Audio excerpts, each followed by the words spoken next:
This is an overview of the scheduling template for committees that are coming up with a target publication of 2029. So this would be representative for a spring 2029. You can adjust this if you have a little later in the year target, but ideally we're shooting for the spring of the year of publication.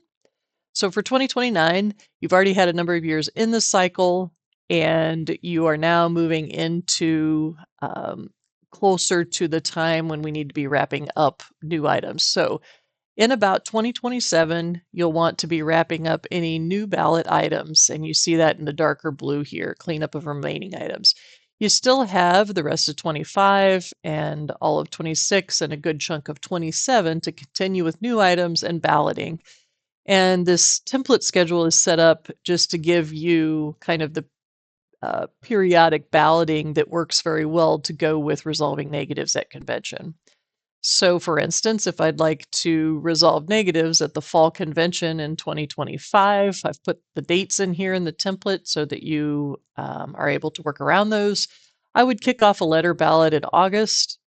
That gives me the 30-day letter ballot, followed by when it's due in September, time for the committee to respond and fill out and do some preparation in anticipation of the actual resolution of negatives at the convention. So all your prep work is done here, and then the actual resolution of negatives would be done at convention.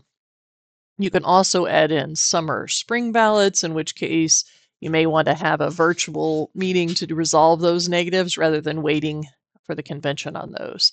And so you see this becomes a cycle where you can do several ballots per year, and you want to be strategic about having those ready to go for your secretary to launch on these basic timeframes.